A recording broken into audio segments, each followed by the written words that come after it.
Venho aqui hoje trazer luz a algumas questões, reflexões sobre uma data histórica, né, que hoje completa aí 132 anos, né, da proclamação da República do Brasil.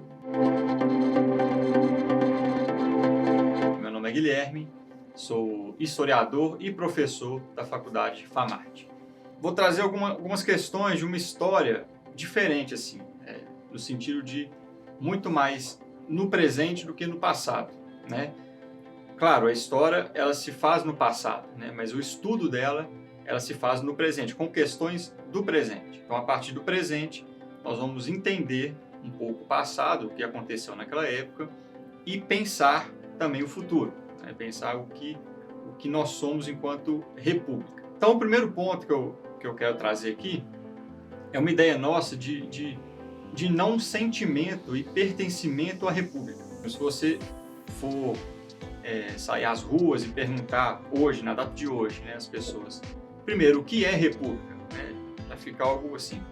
As pessoas não sabem muito bem o significado de república, né? E o que foi a proclamação da república lá em 1889? Aí as pessoas sabem menos ainda. E há algumas razões para isso, claro. Razões muito mais por questões do nosso passado recente, né, do que do passado longínquo, que é o que nós vamos trabalhar hoje, né? Mas mesmo assim há também questões desse passado lá de 1889 até hoje, né? Então, primeiro, o porquê que nós não temos esse sentimento de pertencimento à República, né? Aí um exemplo assim de comparação clara é o que aconteceu, por exemplo, na Copa do Mundo de 2018. A vencedora foi a seleção da França, né? E se você for reparar no vídeo, assim que o juiz apita, né, o final do jogo, todo mundo sai para comemorar, e um jogador em específico, que é o Griezmann, ele vai até a câmera e diz: "Viva a França, viva a República". Ou seja, em que momento, vamos supor que em 2022 o Brasil vença a Copa do Mundo, né? Qual dos 22 jogadores chegariam a uma câmera e falaria: "Viva o Brasil, viva a República"? Não, viva o Brasil e outras coisas mais.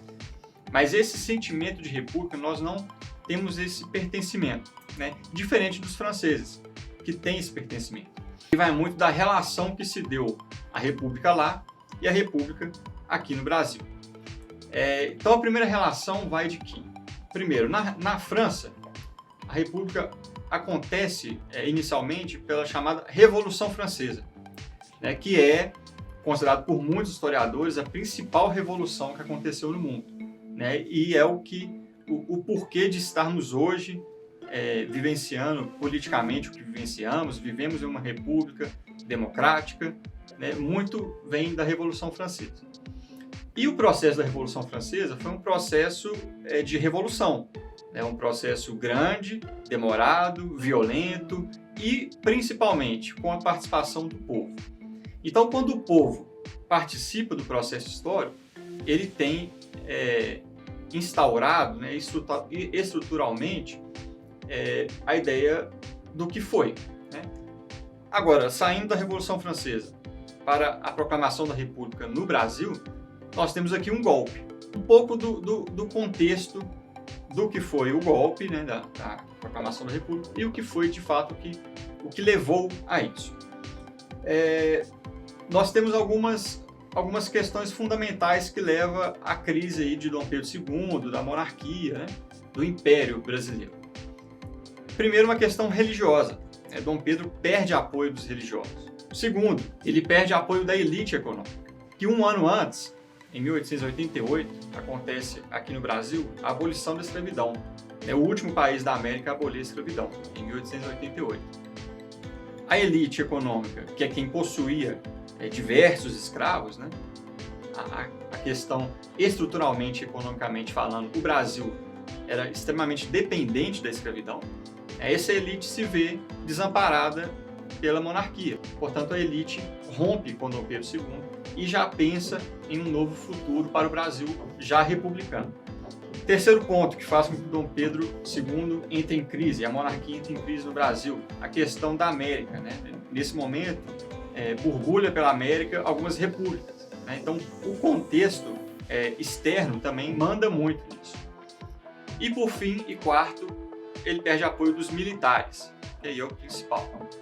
Os militares que já não vêm bem com Dom Pedro desde a Guerra do Paraguai, decidem romper com Dom Pedro II. Então Dom Pedro II, articulando os religiosos, a elite econômica e os militares, toma um golpe pacífico, né? Não houve, foi avisado, né? Olha, obrigado, a monarquia acabou, a partir de hoje nós estamos proclamando a república e você e a família real inteira está exilada do Brasil, até que eles de fato voltam para a Europa. E principalmente, diferente da Revolução Francesa, não foi com a participação do povo. Vocês viram que eu citei 3, 4 tópicos, nenhum deles está o povo dentro, né, da proclamação da República. Diante de todo esse contexto, Dom Pedro II sofre um golpe pelo Marechal Deodoro da Fonseca, né, amigo pessoal de Dom Pedro II, participante do governo de Dom Pedro II e militar. Então, diante de todo esse acordo, foi um grande acordo, acontece o golpe e é proclamada em 15 de novembro de 1889 a República no Brasil. Saindo um pouco desse contexto, o que foi, e pensando hoje, o presente, né? Somos de fato republicanos? Né? Então, 132 anos se passaram. Né? Claro, muita coisa melhorou de lá até aqui. Eu sou otimista quanto a isso. E acho que a ideia é ir melhorando. Mas pensando hoje, 132 anos depois, o que construímos enquanto república no Brasil? Então, primeiro entender o significado de república. República vem do latim, res publica, que significa coisa pública, né? Ou seja, o zelo com a coisa pública. Então, aí, 3 pontos fundamentais para a gente pensar se de fato somos republicanos.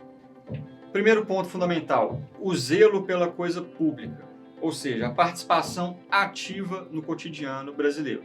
Politicamente falando, nós fazemos isso? Não. Né? A maioria da população brasileira vive de 4 em 4 anos. Né? Então chega perto da eleição, vai lá, vota, às vezes não sabe nem quem que vota. Né? Então não há uma participação cotidiana nossa, da população, do indivíduo, do sujeito histórico, na república que vivemos. Segundo ponto importante, a separação entre o público e o privado. Né? Aí um exemplo clássico, né, nosso cotidiano. Eu estou com uma consulta marcada lá no SUS, está demorando muito, mas eu tenho um chegado lá, um amigo, que ele vai adiantar o meu lado. Né? Então você está utilizando de algo público, algo de todos, né, para um fortalecimento pessoal, né? Algo que é seu, privado, que você precisa. De fato demora, eu sei, né? Mas utilizar de artimanhas, né, do jeitinho brasileiro, esse jeitinho brasileiro não é republicano. Terceiro e último ponto que eu venho trazer aqui de princípios republicanos. Ninguém está acima da lei. Né? De fato, no Brasil existe a lei, muitas vezes ela é de fato cumprida, outras vezes não. Né? Do jeitinho brasileiro que eu falei anteriormente. Mas quem nunca ouviu aquela frase, você sabe com quem você está falando? Né? Bom, numa república, a resposta é simples. Sim, sei. Alguém que tem os mesmos direitos e os mesmos deveres que eu. Mas nós sabemos que na prática, de fato, não é bem assim. Então, fazendo um aparato geral do que tentei falar aqui com vocês. Trazer primeiro o contexto, o que de fato aconteceu na proclamação da República, né? Elucidar o porquê nós não temos esse pertencimento à República, nós não temos esse sentimento com sermos republicanos que outros países, por exemplo, a França tem. E aí, em comparação, né, nós temos uma França que passou por um processo revolucionário com o povo participando também, e temos o Brasil que passou por um golpe, né, um acordo entre elite, militares, religiosos, para depor a monarquia no Brasil, Dom Pedro II, e instaurar uma república, sem a participação do povo. Então, talvez por isso é uma dos caminhos que a gente pode refletir e pensar. Há outros tantos, né? E como eu disse, muito mais por um passado recente do que por um passado longínquo. Mas mesmo assim, este é um fato a ser pensado. Há pouca participação do povo no golpe que depois Dom Pedro II. Para finalizar, uma indicação de um livro do Machado de Assis, também considerado por muitos o maior escritor brasileiro, chamado Esaú e Jacó. É um livro que perpassa, tem como contexto o Rio de Janeiro no fim da monarquia.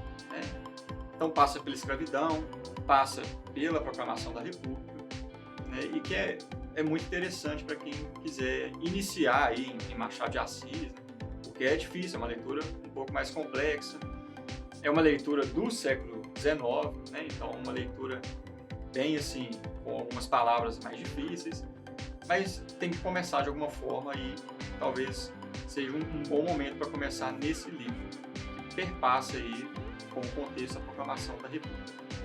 As revoluções sempre trazem despesas. Vai ser império, vai ser república, vai ser governo, o que importa é outra coisa, o que importa é o comércio, o seu negócio.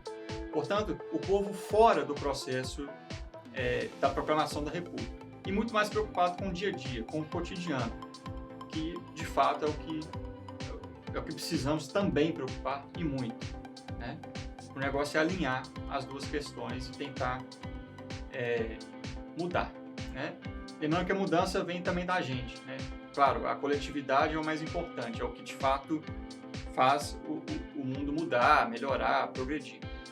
Mas a coletividade sem a individualidade também cai por terra.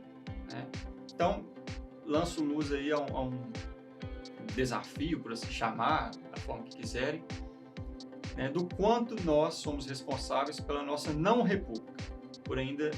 Apesar de termos caminhado bem, poderíamos estar muito melhores e podemos estar melhores no futuro. Então, o que nós podemos fazer diante dos tópicos apresentados, diante do contexto apresentado, o que nós podemos refletir para uma mudança de atitude enquanto indivíduo, enquanto coletividade, enquanto Brasil. Como podemos fazer do nosso Brasil, de fato, uma república. Obrigado e até a próxima.